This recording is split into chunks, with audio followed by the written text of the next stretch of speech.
बीते दिन जिले में हुए मूत्र वर्षा का मामला आग की तरह बढ़ता ही जा रहा है।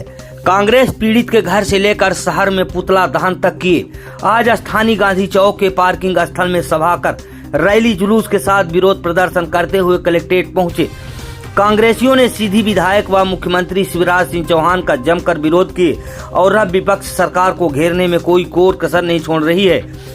वहीं कल मुख्यमंत्री शिवराज सिंह ने पीड़ित को भोपाल बुलाकर विधिवत उनके चरण धुले पुष्पहार पहनाया एवं आरती उतार कर माफी भी मांगी। ऐसा कर मुख्यमंत्री ने विरोधियों के सारे मुद्दे को एक झटके में ही खत्म कर दिए। जिले की राजनीति में फिर एक बार तेज गर्माहट नजर आ रही है। बता दें कि जिले में बीते दिन हुए आदिवासी युवक के ऊपर मूत्र वर्षा को लेकर अब कांग्रेस पार्टी से लेकर अन्य पार्टियों ने ज्ञापन पत्र दे रही हैं और विरोध कर रही हैं। विरोध करना जायज भी है। यदि कहीं अन्याय हो रहा है तो उसका विरोध करना चाहिए, जिससे ऐसा प्रतीत होता है कि अब विपक्ष सरकार को घेरने में कोई कोर कसर नहीं छोड़ रही है। आज युवा कांग्रेस प्रदेश अध्यक्ष विक्रांत भूरिया सीधी पहुंचकर पीड़ित आदिवासी के घर पहुंचे। अपने पास पीड़ित की पत्नी को बैठाकर हौसला दे रहे थे। आपको न्याय जरूर मिलेगा, आपके साथ न्याय होगा। लेकिन एक बात समझ नहीं आ रही कि जब मुख्यमंत्री ने न्याय कर दिया, आरोपी के घर में बुलडोजर चला दिया, आरोपी को गिरफ्तार कर लिया, विवेचना चल रही है, उसके ऊपर राष्ट्रद्रोह का मुकदमा लगाने की बात कह दी, तो फिर अब किस बात की न्याय दिलाने की बात कह रहे हैं कांग्रेस के नेता। इसके बाद भी धरना आंदोलन विरोध प्रदर्शन नहीं थम रहा है। जहां आज कांग्रेस पार्टी ने शहर के स्थानीय गांधी चौक के पार्किंग स्थल में सभा को संबोधित कर जोर शोर के साथ विरोध प्रदर्शन करते नारेबाजी करते हुए कलेक्ट्रेट पहुंचे, जहां अंबेडकर जी की प्रतिमा के नीचे कांग्रेसियों ने भारी संख्या में खड़ा होकर नारेबाजी। साथ ही सिहावल विधायक ने कड़ा रुख अपनाते हुए प्रशासनिक अधिकारियों को खुले मंच से ही धमकी दे डाली। उन्होंने कहा कि 4 महीने और बचे हैं, फिर तो कहां पहुंच जाओगे कोई गारंटी नहीं है। अब जरा आप सोचिए, जब यह नेता सत्ता में नहीं है फिर भी इनका इतना बड़ा गुरूर है, धमका रहे हैं, तो अगर यह सत्ता में आ जाएंगे तो प्रशासनिक अधिकारियों से लेकर आम जनमानस के साथ कैसा व्यवहार करेंगे, इस बात को भली भांति आप सोच सकते हैं।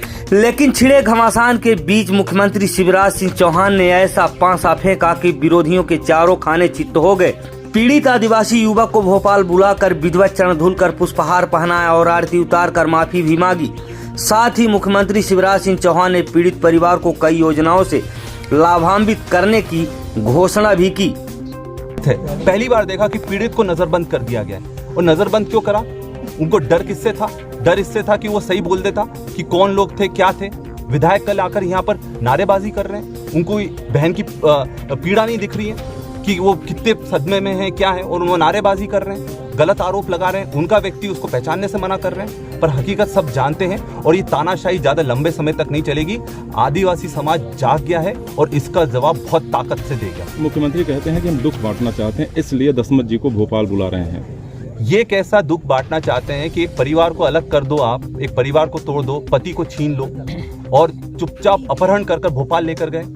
ये अपहरण है जहाँ पत्नी को नहीं पता, ये बच्चों को नहीं पता कि उनका पिता कहाँ है, पत्नी को नहीं पता कि उसका पति कहाँ है। ये अपहरण कर वो ले गए और ये अपहरण कर ले जाने का परिवार तोड़कर वो सोचते हैं कि दुख बांट लेंगे। इनका दुख बढ़ा रहे हैं। 2 दिन से बहन ने खाना नहीं खाया है, आंसू नहीं रुक रहे हैं, बच्चे भूखे प्यासे हैं, अकेले कमाने वाला व्यक्ति था वो परिवार का, तो वो ये उनको दुख नहीं दिख रहा। ये दुख कम नहीं कर रहे हैं, दुख बढ़ाने का काम कर रहे हैं। विधायक जी तमाम मीडिया में कह रहे हैं कि प्रवेश मेरे पार्टी का व्यक्ति था ही नहीं किसी भी प्रकार का। इस परिप्रेक्ष्य में आपका क्या कहना होगा? देखिए, ये सबसे बड़ा झूठ उनने बोल दिया है। उनके साथ सारे फोटो हैं, जब वो विधायक प्रतिनिधि बना था उसका खुद पेपर की विज्ञप्ति है। अब यही सबसे बड़ी दिक्कत की बात है कि जब सबको मालूम है कि वो बीजेपी का आदमी है, उसके बाद भी अगर विधायक के मानने से मना कर देते तो ये उनका चरित्र बताता है कि कैसे दोगले लोग हैं, कैसे झूठे लोग हैं। और यही मैं पूछना चाहता हूं कि बीजेपी बार बार आदिवासियों पर अत्याचार क्यों करती है?